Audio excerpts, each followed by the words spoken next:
అందరికీ నమస్కారం. సో మామూలుగా నేను మిమ్మల్ని ప్రెస్ మీట్కి పిలుస్తూ ఉంటా. ఈసారి మరి నిన్నటి సంఘటనలు చూసిన తర్వాత నేను ఇక్కడికి వస్తున్నానని చెప్పి తెలుసుకుని మీరే ప్రెస్ మీట్ పెట్టాలి అని అడగటం చేంజ్. ఇది ఖచ్చితంగా ప్రెస్ మీట్ పెట్టి కొన్ని సందేహాలు తీర్చవలసిన అవసరం ఉంది అని నేను కూడా భావించి మీరు ప్రెస్ మీట్ పెట్టాలి అని అడిగిన వెంటనే మనం ఈ ప్రెస్ మీట్ పెట్టుకుంటున్నాం. మొన్న మాట్లాడాడు శ్రావణ్ కుమారుడు. మాట్లాడి ఒక 18,000 మంది పాస్టర్లు 1,00,000కు పైగా జనాభాతో ఒక భారీ బహిరంగ సభ పెట్టాం అని మాట్లాడిన తర్వాత మరి నిన్న ఆ సభ మరి ఎంతమంది పాస్టర్లు వచ్చారు, ప్రజలు ఎంతమంది వచ్చారో తెలియదు, కానీ సుమారు 2,000 మంది వరకు ఆ సభకి హాజరైనట్టుగా తెలిసింది.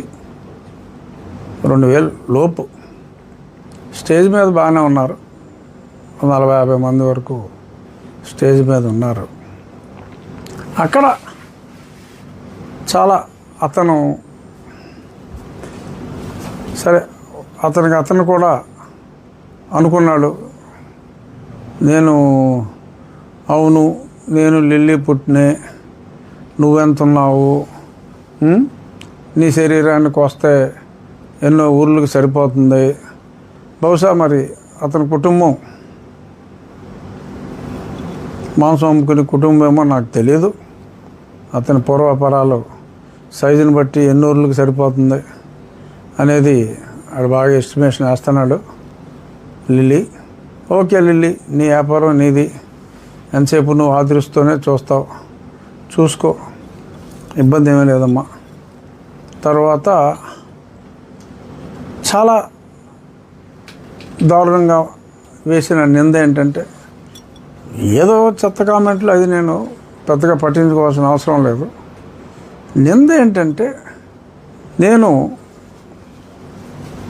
యేసుక్రీస్తుని అవమానించాను అని చెప్పి అతను ప్రజల్ని మభ్యపెట్టాలి అని చెప్పి రెచ్చగొట్టాలి అని చూస్తున్నాడు. ఏనాడు కూడా నేను జీసస్ క్రైస్ట్ని చిన్న హేళనగా చిన్న మాట కూడా నేను ఎప్పుడూ మాట్లాడలా. అతను చెప్పేది నేను యేసుక్రీస్తుని మేకుల దేవుడు అన్నానని చెప్పి మాట్లాడుతున్నాడు. చెప్పినప్పటికీ కూడా అయినా మీడియా సమావేశాల్లో మీ అందరి ముందు మళ్ళీ చెప్తున్నా, ఆక్వీడు సంఘటన మీ అందరికీ తెలుసు. అక్కడ జనసేన ఆక్వీడు ఏరియా ఇన్ఛార్జు ఉన్నత పదవిలో ఉన్నాడు అనిల్ని ఒక చెక్కకి ఉన్న మేకుతో కొడితే ఇక్కడ మేకు ఉండిపోయింది. హాస్పిటల్లో ఆ మేకుని తీయటం జరిగింది. సో ఆ సంఘటన చూసి ఈ మేకులు కొడతాం ఏంట్రా బాబు, చాలా దారుణంగా ఉంది, మేకులు కొడతామని చెప్పి నేను మాట్లాడితే దాన్ని అండర్ప్లే చేస్తూ నేను మేకుల దేవుడు అన్నాను. అసలు మేకు ప్రసక్తి అక్కడ ఎందుకు వచ్చింది? ఇక్కడ కొంచెం 2 మిల్లీమీటర్లు అటు ఇటు అయ్యి ఉంటే ఆ వ్యక్తి చనిపోయి ఉండేవాడు. అసలు ఇక్కడ మేకు దిగబెట్టారు, ఈ మేకులు గొడవ ఏంటి అన్నదానికి జీసస్ క్రైస్ట్ని సిలువ వేయటానికి ఏమన్నా సంబంధం ఉందా? జీసస్ క్రైస్ట్ సిలువ చేతికి మేకు వేశారు. ఇక్కడ తలకి నుదిటి మీద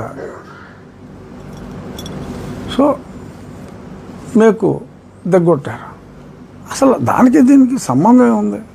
నేను చెప్పింది ఇలా ఒక పార్టీ నాయకుడిని ఈ రకంగా చంపే ప్రయత్నం చేయటం అనేది చాలా తప్పు అని నేను చెప్తే, ఆ చంపే ప్రయత్నం గురించి ఆ మేకు దిగ్గొట్టిన సంఘటన గురించి మాట్లాడకుండా ఎప్పుడో 2000 సంవత్సరాల క్రితం ఎక్కడో జెరూసలేంలోనో ఇజ్రాయెల్లోనో జరిగిన సంఘటనను తీసుకొచ్చి ఆ దేవుణ్ణి నేను అవమానించినట్టుగా మాట్లాడటం అనేది అది కావాలి అని చెప్పి కట్టుకథ అలాగా అతను అల్లి చేస్తున్నాడు. తర్వాత మైకులు మీరు పెట్టుకోండి, నేను ఇస్తున్నాను పర్మిషను, ఎవడెక్కడ వస్తాడో చూస్తాను అంటే ఇంత కామన్ సెన్స్ లేకుండా ఒక వ్యక్తి మాట్లాడటం. సరే, ఎవడో మైక్ పెడతాడో నేను చూస్తాను పర్మిషన్ లేకుండా. పండగల టైంలో పర్మిషన్ తీసుకుని అది కూడా ఆ డెసిబల్స్ లోపుగానే ఉండాలి. అనుమతి లేకుండా ఎవడైనా మైక్ పెడితే చట్ట ప్రకారం ₹1,00,000 జరిమానా, 5 సంవత్సరాల వరకు కూడా కారాగార శిక్ష చట్టంలోనే ఉంది. సో అంచేత పర్మిషన్ లేకుండా ఎవడైనా ఈ లిల్లీగాడు చెప్పాడనో ఇంకో సిల్లీగాడు చెప్పాడనో ఓన్లీ నియోజకవర్గంలో నేను దేవాలయాల్లోనూ తీసేశాను, అన్ని దేవాలయాల్లో అంటే అనుమతి లేకుండా ఉన్నవన్నీ, ఎవరికీ లేదు అనుమతి. అలాగే చర్చిల్లో కూడా తీసివేయటం జరిగింది. సో కాబట్టి వాడేదో చెప్పాడు నేను చెప్తున్నానని ఎవడాడు? Who is he? After all that idiot has got 71 votes. ప్రతిపక్ష నాయకుడా? ఎవడతను? పైగా అతను ఏదో కాబోయే ఏంటది డిప్యూటీ చీఫ్ మినిస్టర్ అని అతను మాట్లాడాడు. నాకు అర్థం కాంది అతను చీఫ్ మినిస్టర్ని ఎందుకు మాట్లాడలేదు అనేది నాకు అర్థం కాల. అంటే ఎవరితో అతను పొత్తు పెట్టుకోవాలనుకుంటున్నాడు? అంటే మెయిన్ పార్టీ చీఫ్ మినిస్టర్ అవ్వాలి, మరి ఎవరితో పొత్తు పెట్టుకోవాలనుకుంటున్నాడు? డిప్యూటీ సీఎంకి ఎందుకు తనను తాను రెస్ట్రిక్ట్ చేసుకుంటున్నాడో తెలీదు. ఏదో తనకు తాను ఒక డిప్యూటీ చీఫ్ మినిస్టర్ లాగా నన్ను నాలుక కోస్తాను, ఇంకొకసారి దళిత క్రైస్తవుల గురించి మాట్లాడితే ఇంకొకసారి ఏంట్రా, నేను ప్రతిరోజు మాట్లాడుతాను దాని గురించి, మళ్ళీ మళ్ళీ మాట్లాడతాను. దళిత క్రైస్తవులకి రిజర్వేషన్స్ వర్తించవు అని చెప్పి సుప్రీంకోర్టు చెప్పింది. రాజ్యాంగంలో ఆర్టికల్ 341లో ఉంది. దాని గురించి మాట్లాడితే అది నాలుగు కోసేస్తానంటున్నాడు. It's a crime. ఇలాగా చంపుతానని బెదిరించటం, సమాధి కడతానని బెదిరించటం, these are all criminal activities. మరి అంత బరి తెగించి నరాడికి చెప్పా, నిన్న సోషల్ మీడియాలో కూడా పెట్టాను, నిచ్చినేసుకోవాలరా నువ్వు నా నాలుగు కోయాలంటే పుట్టినవాడుగా అని. అసహ్యంగా ఉంటుంది నేను అలా మాట్లాడాలంటే. కానీ పరిధి దాటి ప్రవర్తించేలాగా ఇలాగా చేయటం అనేది అది కరెక్ట్ కాదు. ఆ భాష తప్పు. నాలుగు కోసి ఏం చేసుకుంటాడు అనుకుంటే పవన్ కళ్యాణ్ గారికి పంపిస్తా అంట. మనం చాలా సినిమాల్లో చూసాం. ఏంటి, చాలా సినిమాల్లో ఎస్పెషల్లీ క్రైమ్ సినిమాల్లో విలన్ గాడు ఆ హీరోని భయపెట్టాలి అంటే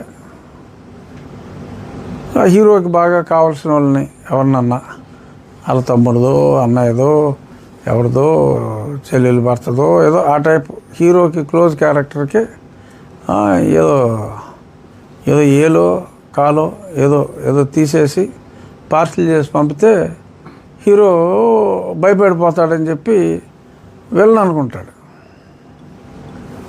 ఇక్కడ సరే నన్ను జీరో అనుకున్నాడేమో, మరి నా నాలుగు కోసి పవన్ కళ్యాణ్ గారికి పంపించేస్తే పవన్ కళ్యాణ్ గారు భయపడిపోయి ఆయన కూడా ఈ సనాతనవాదం నుంచి హిందుత్వం నుంచి భయపడి తెగిన నా నాలుక చూసి ఆయన భయపడి శ్రావణ్ కుమార్ గారు నన్ను క్షమించండి అని చెప్పి అడుగుతారని చెప్పి మరి లిల్లీ అనుకుంటున్నాడా అనేది నాకైతే అర్థం కాల.